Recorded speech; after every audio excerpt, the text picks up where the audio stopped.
We often get inquiries about how to control rabbits and perhaps even worse, deer. They can be a real problem to gardeners. And at the Glee exhibition, a big trade exhibition several weeks ago, I met up with Jonathan Roger, who I see as the main source of information on a product called Grazers. Now, Jonathan, you join us from Cumbria, I think, today. Sunny Cumbria today, yeah. Oh, is it sunny? It's raining here down in London. Is it? That's a refreshing change. A lovely day. Yeah. Oh, well, good news. We certainly had a good weekend.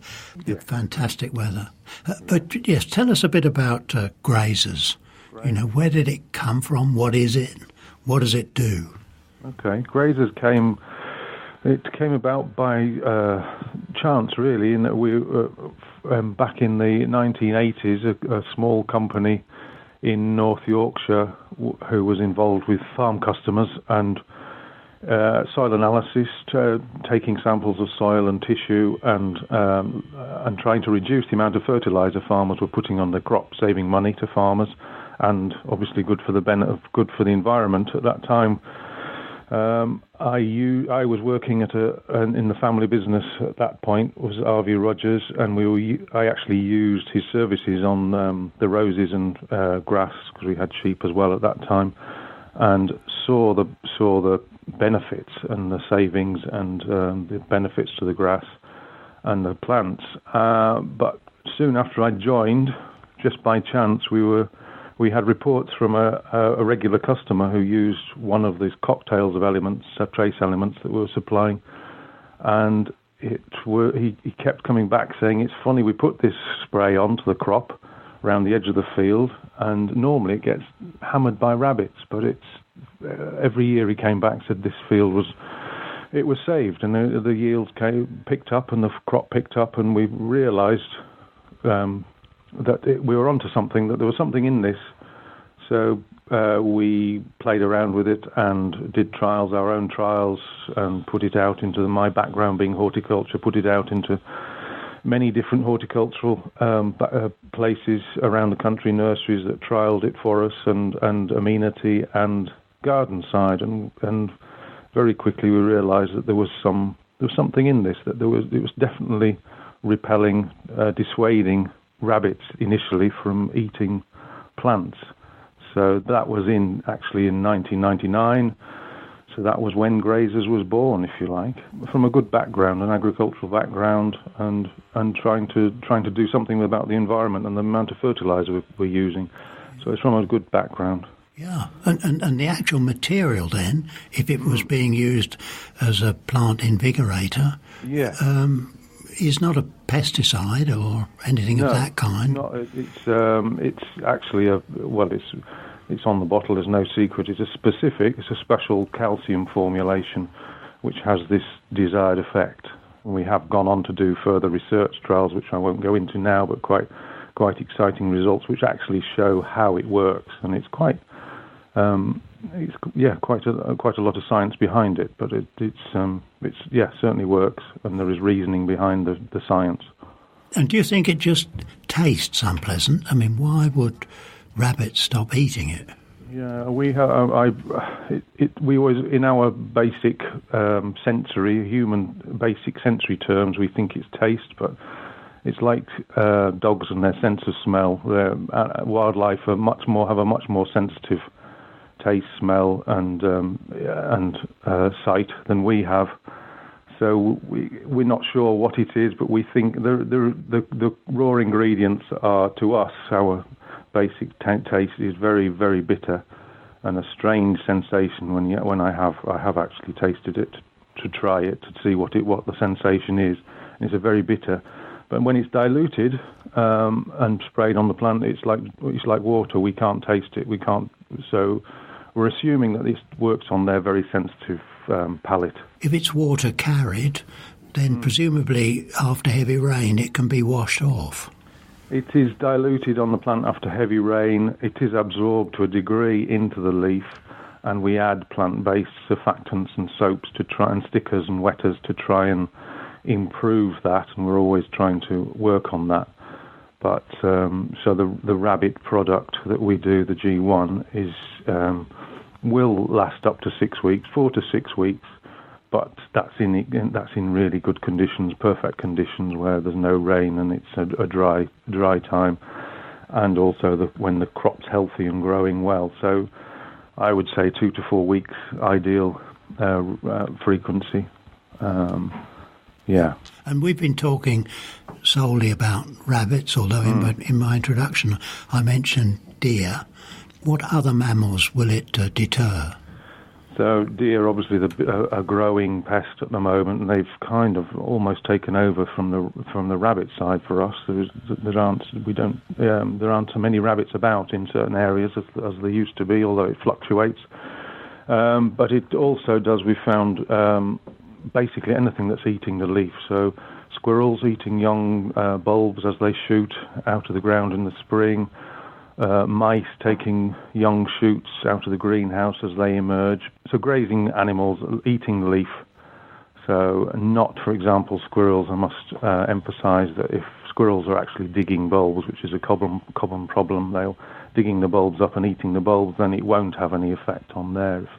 Or I suppose crows, for example, taking seeds, they'll pull a plant out of the ground to actually get at the seed. Then again, that's unlikely to work because they're not ingesting the leaf. They're going for the seed. I mean, with squirrels, could you not treat the bulbs before you planted, or would that just unlikely. It wouldn't be absorbed again. It works on the green leaf. It's absorbed into the green leaf or green shoot or green stem of roses. Roses is a common one for deer and rabbits, so they're very prone to damage. So it's absorbed into the growing green shoot or the leaf, but not into the bulb surface. And if you put in a bulb, then into the treated bulb into the ground, it would be a lot to ask for it to work in that situation. Right. And then we've been speaking now entirely about mammals, but you also recommend it for quite a number of plant pests. I mean, slugs and snails. Goodness. Yeah, the concept as it evolved, we stuck with the rabbit, pigeon, and we found pigeon as well. Pigeons and deer is the G1. That's the original formula. And I suppose it was 8 years ago, we met up with a guy at a trade show he works at the John Innes Centre. He was a head entomologist at the John Innes Centre, and he was interested in the concept, and being who he is, he said, "Have you ever looked at the uses for other pests?"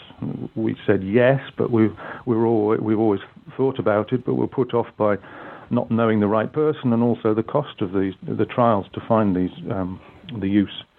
other uses. So he's become a great friend now, and he helps us out. But he straight away tweaked the dials of the original formula, and came back within a couple of months saying, "I think we were onto something here with slugs and snails," and which was very exciting. That was 8 years ago, and so that went on, working in the same principle, non-kill. It doesn't harm, doesn't hurt, works in the same way as the G1, dissuades the pest. As long as there's something else for them to eat, that's the key. They'll go, which generally there is in a garden situation. You'll spray your bedding plants or your row of vegetables, prized vegetables. You spray the row, you spray the actual plant, so it has no impact on the soil. And they'll find they'll go somewhere else to eat as long as there's something else for them to eat. And so that was the slugs and snails. And then another couple of years later, we had another go, and Ian came up with caterpillars, cabbage white butterflies, and aphid, which was a slightly different formula. They're all slightly tweaked, different. The way they eat is slightly different, so we tweaked the formula.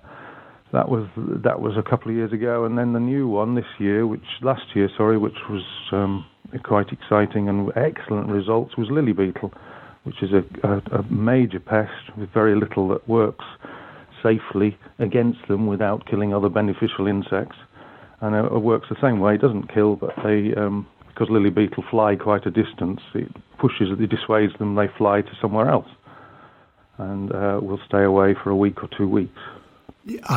Quite honestly, I haven't tried that, Jonathan, and I know a number of gardeners have given up growing lilies because of the lily beetle problem. So I certainly next year must give that a try. I mean, you start presumably the first sight of a scarlet adult lily beetle. Totally, yeah. It's a preventative, so we're kind of changing the way. We need to change the way we approach pest control, in my opinion. Because if we're moving away from kill products, which often kill beneficial insects or animals as well, then we need to get away from that. And if we're looking at non-kill products, then we're going to have to be more hands-on on how we approach it and spray before the pest comes or as the pest starts to arrive. So we need to be more hands-on and aware of life cycles of pests, and maybe treating more frequently. So a weekly spray or a fortnightly spray when the plant's at risk, and then that dissuades them. Do you think we could link that up with a seaweed or a foliar feed of some kind? Because then there'd be sort of more reason or impetus to remember to apply it. Yeah.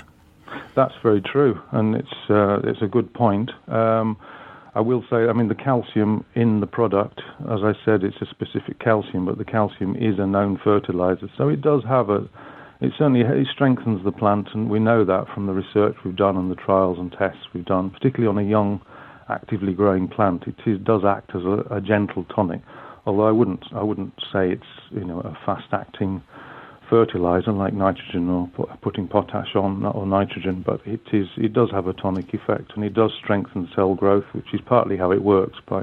It makes it less palatable to the plant by strengthening the cell walls. But a good point about the seaweed, and that's possibly something for us to look at. I mean, it's an amazing story.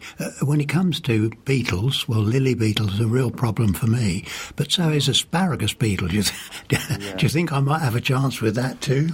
Possibly, although it's certainly worth a try, and we're always looking for people to try it on. We get feedback from people who have tried, and that's how the trials begin, I suppose, from people saying, well, we've used it for such and such, but we've seen this effect here.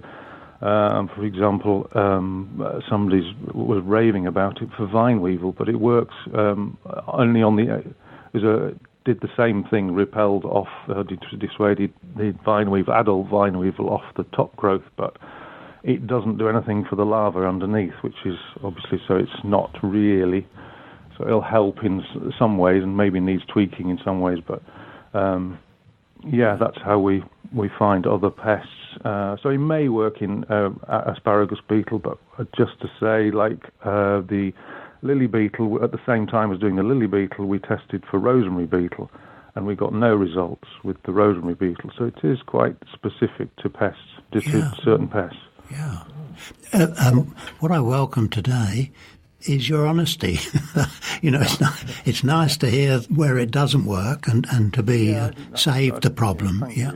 That's a big part of where we're at. We believe in the product. We've done it, like I said, I've been involved with it, with the company, with the product for 20 years, and I got into it, saw it working and believe in it, and I'm passionate about the environment and the climate and protecting and not killing where it's not necessary. If people listening want to lay hands on it, I've seen it at garden centres.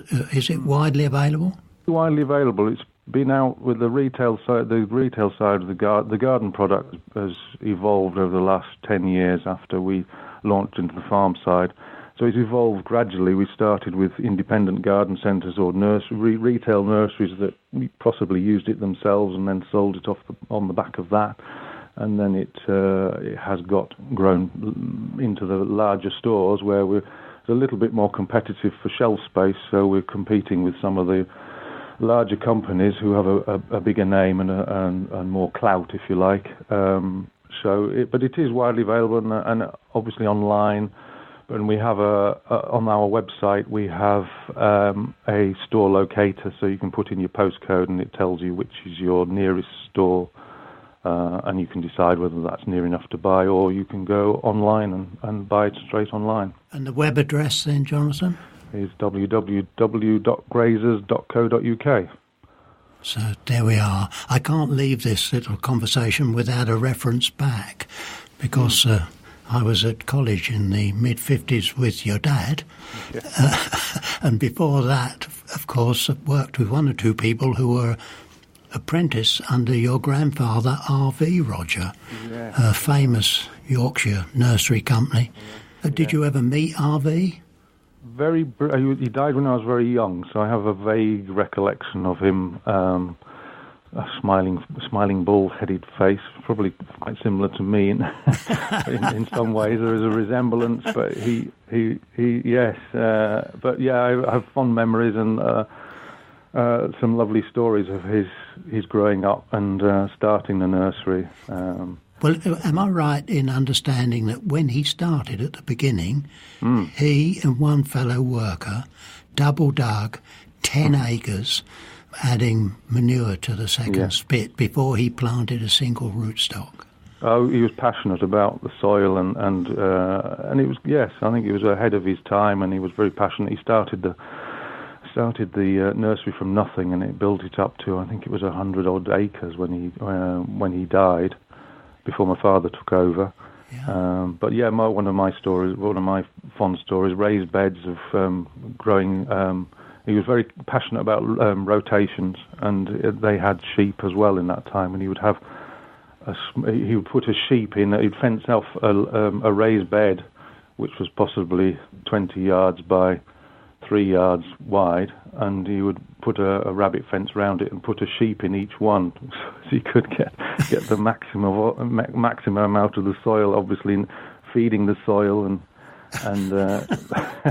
and he would put a bit of grass seed in there and feed the sheep, and then the sheep would come out, dig it over, and plant something in it. So he was quite inventive. What a character! I have another story too, because I understand he used to cycle round the nursery rows after the workers had gone home, and on one summer evening he saw a bunch of pyrethrum that had been tied for the florist shop left. And he put a stake in at the end of the row with a sign which said "dead" and the bunch tied to it. And the next morning when the workers arrived, they wrote underneath, "but not forgotten." I didn't know that one. That's a good one. And so RV, in my mind, is not forgotten. I know. Jonathan, it's great to speak to you today. So a really fascinating insight into deterring pests and mammals. Thank you for what you're doing. Thank you, Pete, and nice to talk to you.